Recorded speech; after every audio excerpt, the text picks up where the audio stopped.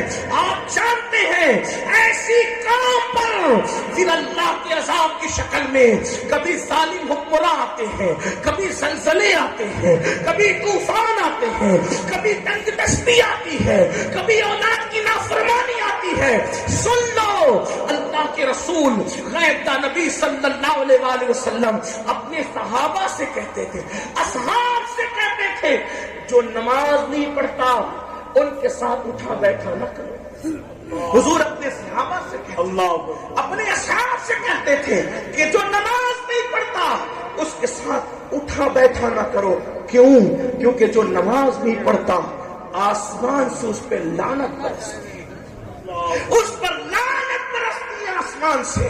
اب میرے آقا نے حضرت ابو ہریرہ رضی اللہ تبارک و تعالیٰ کا نام لے کر فرمایا، ابو ہریرہ بے نمازی کے ساتھ نہ بیٹھا کر، اس لیے کہ اگر تو بے نمازی کے ساتھ بیٹھے گا تو اس پر آسمان سے لعنت برستی ہے، اس کا اثر تجھ پر بھی ہوگا۔ ایک مقام پر فرمایا اپنے صحابہ سے کہ دعا کرو، میرے آقا نے اپنے اصحاب سے کہا دعا کرو کہ اللہ کسی کو بدبخت نہ بنائے اور محروم نہ بنائے، اللہ کسی کو بدبخت نہ بنائے اور محروم نہ بنائے۔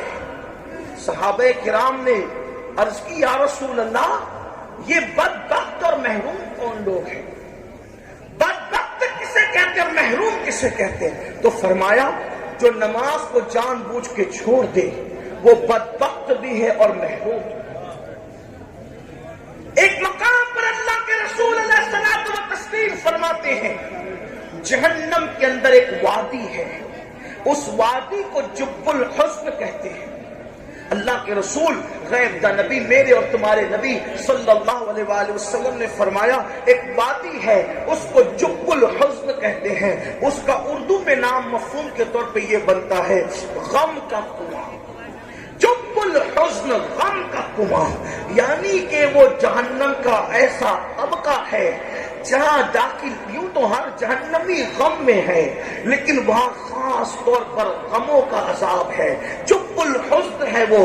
اور اللہ کے حبیب غیب کا نبی سچے سچے صادق و مصدوق صلی اللہ علیہ وآلہ وسلم ارشاد فرماتے ہیں اس کے اندر صرف جو بچھو پڑے ہوئے ہیں وہ کھچروں کی طرح موٹے موٹے ہیں، یعنی عرب کے کھچر جتنے موٹے ہوتے ہیں اس جب الحزن میں اتنے موٹے موٹے بچھو ہے۔ اور ان کا حال یہ ہے کہ ان کے ایک منہ میں 70 ڈنک ہے اور ہر ڈنک میں زہر کی ایک تھیلی ہے، جب وہ کسی کو ڈنک ماریں گے تو 1000 سال تک کے وہ زہر ان کے جسم میں گھومتا رہے گا اور ان کا سارا گوشت تو جھڑ جائے گا، ان کی ہڈیاں ٹوٹ پڑے گی، اللہ اکبر، ہڈیاں ٹوٹ پڑے گی، گوشت تو جھڑ جائے گا اور جب الحزن کا بچھو ڈسے گا تو 1000 سال تک اثر رہے گا اور وہ تڑپتا بلکتا رہے گا۔ صحابہ نے پوچھا یا رسول اللہ صلی اللہ علیہ وآلہ وسلم ہمارے ماں باپ پہ قربان یہ عذاب جب الحزن کا کس کو ہوگا؟ تو فرمایا جو نمازوں کو ترک کرتا ہے، جو نمازوں کو چھوڑتا ہے۔ قرآن تو کہہ رہا ہے ناصحانہ طور پر او انفسکم و اہلیکم نارا، اپنے آپ کو اور اپنی اولاد کو جہنم کی آگ سے بچاؤ، یعنی اے مومنو نماز کی پابندی کر لو، نماز کے لیے وقت نکال لو۔ پورے قرآن میں کم و بیش 700 مرتبہ اللہ نے نماز کا حکم دیا۔ اللہ کے رسول غیب کا نبی صلی اللہ علیہ وآلہ وسلم فرماتے ہیں جب معراج کی شب میں نے جہنم کا مشاہدہ کیا تو میں نے دیکھا کہ جہنم کے اندر کچھ ایسے لوگ ہیں جن کے سر کو کچلا جاتا ہے اور ان کے سروں کو پتھر سے کچلا جاتا ہے، اور جب پتھر سے سر کچلا جاتا ہے تو ایسے ان کا سر ریزہ ریزہ ہو جاتا ہے جیسے چنے پر ہتھوڑا مارنے سے چنا پس جاتا ہے۔ ایسے لوگوں کے سروں پہ جب پتھر مارا جاتا ہے تو ان کا سر اس طرح پس جاتا ہے کہ ریزہ ریزہ ہو جاتا ہے، پھر پتھر لڑک کر کے دور جاتا ہے تو پتھر لانے والا جب پتھر لانے جاتا ہے تو اتنے دیر میں اللہ پاک اس کا سر پھر درست کر دیتا ہے، پھر مارا جاتا ہے، پھر سر پستا ہے، پھر سر درست کیا جاتا ہے، پھر پتھر لایا جاتا ہے۔ یہ سلسلہ چل رہا تھا۔ ذرا سوچو پورے جسم میں کہیں بھی چوٹ لگے اتنی تکلیف نہیں ہوتی، لیکن اللہ اکبر سر کو چوٹ لگے تو کتنی تکلیف ہوتی ہے۔ اللہ اللہ، میرے آقا علیہ السلام نے فرمایا میں نے جبریل سے پوچھا اے جبریل یہ دردناک عذاب کس کو دیا جا رہا ہے؟ تو جبریل امین نے عرض کیا یا رسول اللہ صلی اللہ علیہ وآلہ وسلم یہ وہ لوگ ہیں جو نماز کو وقت گزار کر پڑھتے تھے، یعنی نماز کا وقت چلا جاتا تھا اپنی زبان میں نمازیں قضا کر کے پڑھتے تھے، نماز پڑھتے تھے مگر قضا پڑھتے تھے۔ اب آپ مجھے بتاؤ جو قضا کر کے نماز پڑھے اس کا یہ انجام ہے، جو سرے سے نماز پڑھتا ہی نہیں اس کا کیا انجام ہوگا؟ اس لیے میرے بھائیوں اللہ رب العزت کے عذاب سے ڈرو۔ اللہ کے حبیب علیہ السلام جہنم کا مشاہدہ کرتے معراج کی شب اور اس کا ایک خاکہ اور بلکہ اس کی ایک سروے رپورٹ کہہ لیجئے آقا علیہ الصلوۃ والتسلیم گویا کہ پیش فرماتے ہیں۔ آئیے آگے ذرا اس کو دل کے کانوں سے سنے. میرے آقا علیہ الصلوۃ و تسلیم فرماتے ہیں کہ میں اور آگے بڑھا, میں نے جہنم کا مشاہدہ کرتے ہوئے اور آگے بڑھا تو میں نے دیکھا کہ ایک گڑھا ہے جو نیچے سے کھلا ہوا ہے, یعنی نیچے سے چوڑا ہے اور اوپر سے تنگ ہے, اور لوگ اس کے اندر جوش آتا ہے, اس آگ کے اندر جوش آتا ہے تو لوگ نیچے سے اوپر کی طرف آتے ہیں اور ان کے چیخنے چلانے کی آوازیں آتی ہے, ان کے چیخنے چلانے کی آوازیں آتی ہے اور ان کی چمڑی کو آگ کی کینچی سے کاٹا جاتا ہے, آگ کی کینچی سے چمڑی کاٹی جاتی ہے. میں نے پوچھا جبریل یہ کون لوگ ہیں؟ تو جبریل امین نے عرض کیا یا رسول اللہ صلی اللہ علیہ وآلہ وسلم, یہ وہ لوگ ہیں جو دنیا میں اس لیے بن سنور کر نکلتے تھے, لڑکے اس لیے بن سنور کے نکلتے تھے کہ لڑکیاں ان کو دیکھ کر ان کے فتنے میں مبتلا ہو جائیں, اور یہ لڑکیاں اس لیے بن سنور کے نکلتی تھی کہ لڑکے دیکھ کر ان کے فتنے میں مبتلا ہو جائے. آج ان کی چمڑی کو آگ کی کینچی سے کاٹا جا رہا ہے. کیا سمجھتے ہو یہ دنیا میں سب اپنی طبیعت چلے گی؟ جو چاہے کر لو, ایک دن اللہ کی عدالت ہے, جو چاہے کر لو, ایک دن آخرت ہے, جو چاہے کر لو, ایک دن اللہ رب العزت کے فیصلے ہیں. یاد رکھنا بہت دن تک مہلت نہیں ملے گی, بہت دن تک وقت نہیں ملے گا. کہاں ہے فرعون, کہاں ہے نمرود, کہاں ہے شداد, کہاں ہے بخت نصر, کہاں ہے اپنے آپ کو خدا منوانے والے, کہاں ہے گھمنڈ کرنے والے؟ لوگوں کی قبروں کا نشان بھی مٹ گیا. اپنی دولت پہ گھمنڈ کر کے خدا کے عذاب کو دعوت دینے والوں, اپنی جوانی پر اترا کر خدا کے غضب کو چیلنج کرنے والوں, یاد رکھنا نہ کسی کی جوانی رہی, نہ اپنی جوانی رہے گی, نہ کسی کی زندگی رہی, نہ اپنی زندگی رہے گی. میں کوئی بددعا کے طور پہ نہیں کہہ رہا ہوں, لیکن ایک دن جوانی ڈھلنا ہی ہے, ایک دن عمر ختم ہونا ہی ہے. یہ دنیا سرائے فانی ہے, یہ دنیا لوج کی طرح ہے, لوج کی طرح. لوج میں کوئی ہمیشہ نہیں رہتا. اللہ اکبر, لوج میں جاؤ ایک دن تو کوئی اور ملے گا, دوسرے دن جاؤ گے تو کوئی اور ملے گا, تیسرے دن جاؤ گے تو کوئی اور ملے گا. یعنی لوج میں کوئی رہنے کے لیے نہیں آتا. بلا تمثیل یہ دنیا میں سرائے کی طرح ہے, لوج کی طرح. ہم سے پہلے ہمارے باپ دادا تھے, ان سے پہلے ان کے باپ دادا تھے, ان سے پہلے ان کے باپ دادا تھے, اور اب ہماری باری ہے. ہمارے باپ ہماری اولادیں ہوگی, ان کے بعد ان کی اولادیں ہوگی. مگر یاد رکھنا یہ دنیا میں عیاشی کرنے نہیں, یہ دنیا میں آبادی کرنے نہیں, یہ دنیا میں تماشے کرنے نہیں, یہ دنیا میں گھمنڈ اور غرور کرنے نہیں آئے. دنیا میں کیوں آئے؟ قرآن کہتا ہے الذی خلق الموت والحیات لیبلوکم ایکم احسن عملا, کہ ہم نے موت اور زندگی کو پیدا کر کے تمہارا امتحان لیا ہے کہ کون تھوڑی سی زندگی کو پا کر اچھا عمل کرتا ہے. یہاں زمین پہ اچھا عمل کرنے آئے, زمین کو زنا سے آباد کرنے نہیں, بلکہ زمین کو سجدوں سے آباد کرنے آئے. زمین پر حرام کھانے نہیں, زمین کو حلال سے آباد کرنے آئے. زمین پہ اللہ کو ناراض کرنے نہیں, بلکہ زمین پہ اللہ کو راضی کرنے آئے. اب ذرا سوچو, آج کل لڑکوں کا مزاج نہیں, آج کل لڑکوں کی طبیعت نہیں. اللہ اکبر, جب گھر سے نکلتے ہیں تو بڑے بن ٹھن کے نکلتے ہیں. دیکھو بن ٹھن کے نکلنا کوئی گناہ نہیں ہے, مگر نیت بدلی تو اس کا اجر بدلے گا. اسلام تو کہتا ہے خوبصورت بن کے نکلو. اللہ جمیل یحب الجمال.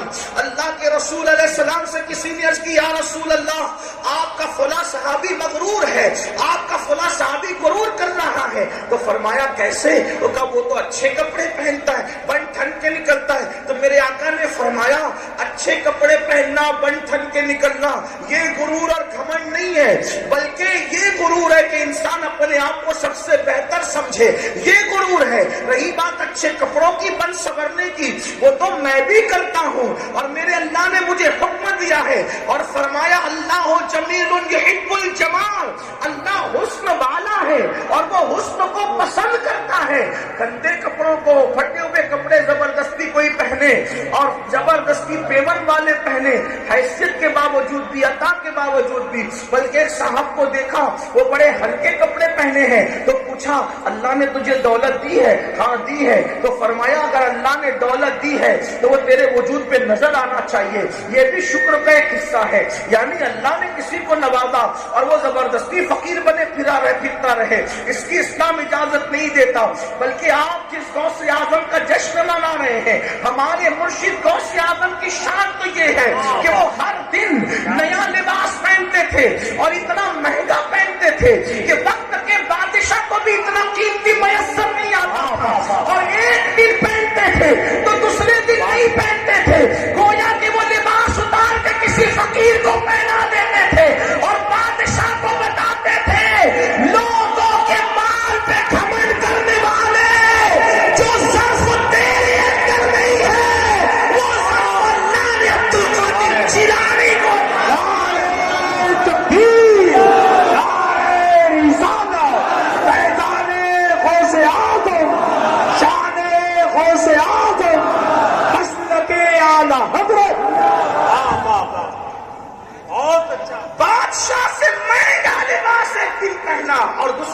کسی فقیر کو پہنا دیا، بادشاہ سے مہنگے جوتے پہنے اور دوسرے دن کسی فقیر کو پہنا دیا۔ اس لیے اسلام اچھے لباس کو منع نہیں کرتا، اچھے جوتے منع نہیں کرتا، بلکہ ہمارے امام اعظم ابو حنیفہ جو امام جعفر صادق کے شاگرد ہیں، وہ اپنے شاگردوں سے کہتے تھے اچھے کپڑے پہنا کرو، اچھی سواری پہ بیٹھا کرو، اچھے جوتے استعمال کیا کرو، اچھی چادر کندھے پہ رکھا کرو، تاکہ دنیا دار لوگ حقیر سمجھ کر تمہیں نظر انداز نہ کریں۔ اللہ اکبر۔ آپ کو بتاؤں، ایک مرتبہ حضرت امام موسیٰ کاظم نے بڑے مہنگے جوتے پہنے اور مہنگے جوتے پہن کر بادشاہ سے ملنے کے لیے کسی کام سے چلے گئے، تو بادشاہ نے کہا موسیٰ کاظم تو سید اہل بیت میں سے ہے اور اتنے مہنگے جوتے پہنتا ہے؟ تو مسکرا کے فرمایا ہاں، اتنے مہنگے اسی لیے پہن کر آیا ہوں کہ تم جیسے دنیا کے کتوں کی نظر ہمارے پیروں پر رہے۔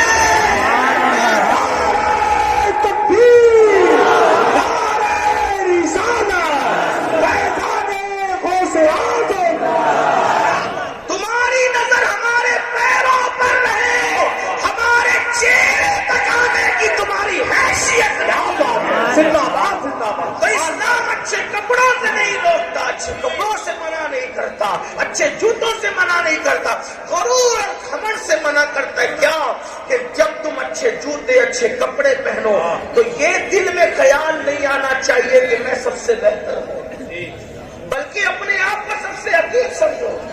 مجھے خوشی ہے کہ ہمارے مالیگاؤں شہر کے ہمارے بڑے عظیم شاعر ہمارے محلے کے یہ گلی کے کونے پہ، میں دوسرے کونے پہ ہمارے واحد انصاری صاحب رہتے ہیں، گویا کہ مالیگاؤں کی گلی کا ایک اور دوسرا کونا یہاں پر موجود ہے۔ خوشی ہے ماشاءاللہ، بڑے اچھے نعت گو شاعر ہیں ماشاءاللہ، عاشق رسول، شاید ان کو سن چکے ہو گے یا سنو گے۔ تو بہرحال عرض یہ کر رہا تھا کہ اسلام اچھے لباس کو منع نہیں کرتا، تو اللہ کے رسول صلی اللہ علیہ وسلم نے ارشاد فرمایا کہ اللہ جمیل یحب الجمال، وہ حسن والا حسن کو پسند کرتا ہے، بلکہ وہ حسن کا ان کا خالق ہے، وہ خالق حسن ہے۔